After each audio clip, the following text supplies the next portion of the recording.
Sony WH-1000XM3 are some of the best wireless headphones you can get right now, and at the moment you can also get a pretty nice discount from the regular price. But the question is, should you buy one in 2019 or just wait? Well, in this video that's exactly what we'll talk about. Stick around.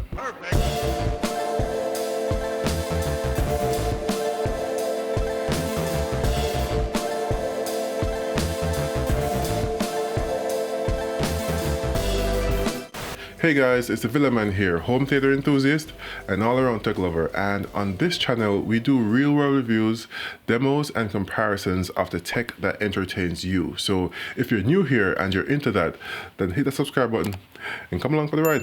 So the WH-1000XM3 is Sony's flagship over-the-ear active noise cancelling headphones, and despite there being a very competitive field out there right now, it's been constantly praised as one of the best ANC headphones you can buy. And with the current price under $300, a lot of you watching might just be tempted to do that with such a nice discount from the launch price, which was $350. But the question is, should you buy one now or just wait for the Mark IV? Well, to understand why that's such an important question, we have to go back in time a little bit, back to the launch of the original MDR 1000X in 2016. That's the headphone that launched and changed the Bose-dominated active noise cancelling headphone game forever. And ever since then, there's been a one-year cadence in the releases from Sony. After the MDR 1000s, there was the renamed WH-1000s, and that was released in November 2017.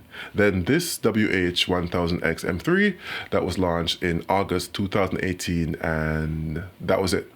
Everyone expected the Mark IVs to be released in 2019, but all we got were crickets.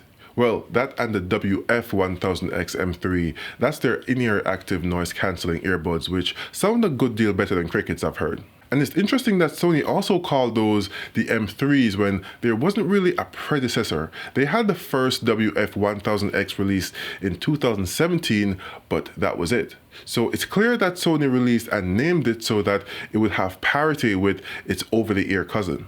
I think Sony gave it a similar naming convention so that they could have the same release cadence going forward. So that would mean that we're no longer on the yearly refresh cycle of the WHs, but instead the WFs. At least for right now. So if it has a yearly refresh cadence that the WHs had, then at the end of the summer is when we'll see the new versions of them both. At least that's my guess. And after that, I imagine Sony will refresh them both at whatever interval they decide. So that's the crux of my assumption, and this is nothing more than an educated guess, of course, since no one really knows when Sony plans to release these, except Sony. I mean, I'm assuming they do. Just like the A7S III camera, but that's an entirely different story. But I've had these headphones since the end of 2019, and although there were rumors that Sony may release a new version at CES this year, I highly doubted it, so I went ahead and bought them, and they have been stellar. So whether you should buy these headphones or not depends on which of these two groups you fall in.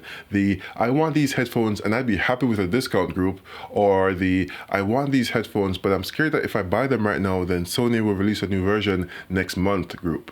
If you're a part of the former, then I've left links in the description since they're discounted on Amazon right now. But if you're a part of the latter group, then I'd say you have about 6 or 7 months of waiting left until August or September when Sony releases them. So let me know in the comments which group you fall in. A lot of the reviews I've seen focus on using it in the city, but I had a bit of a different use case. I bought these at the end of 2019 specifically for doing yard chores like snow blowing in the wintertime, mowing, traveling, and of course, the obligatory gym visit.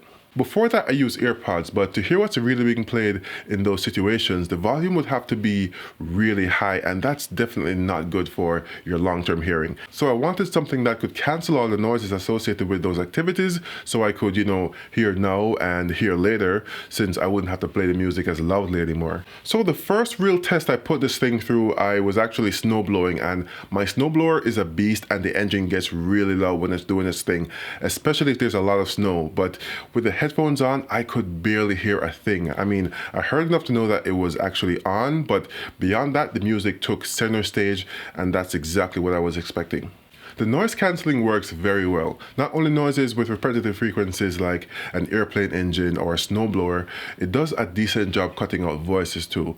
Not all voices, mind you, hence a decent job, but enough to give you some peace in an otherwise noisy environment. For example, wearing them in a room with no music being played and having the TV on lets only a fraction of the sound through, enough to know that there's something being said without necessarily knowing exactly what is being said on the TV. If I was, say, concentrating on typing and not really listening for anything, then I wouldn't really notice it because it wasn't that much at all to begin with. And the awesome thing about it is if you want the noise cancelling functionality but also want to hear what's going on around you, then you can use the app to adjust how much ambient sound comes through, or even telling it to let through only voices. I'm sure if you showed anyone these features a few years ago, they'd call it sorcery. Wearing it feels comfortable too. The padding is plush and the clamping force isn't enough to squeeze your head and make wearing it painful. Although your ears will sweat, so you'll have some slightly soggy cushions to look forward to.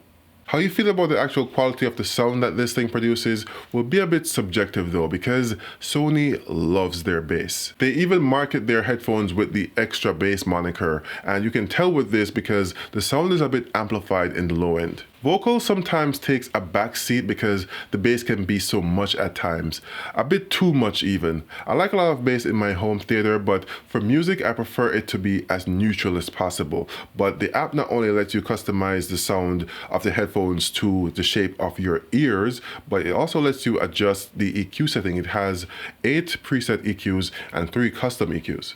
So you can fine-tune the sound to however you like it. These headphones have been reviewed at least 2.5 million times, but I figured I'd share my thoughts on them also.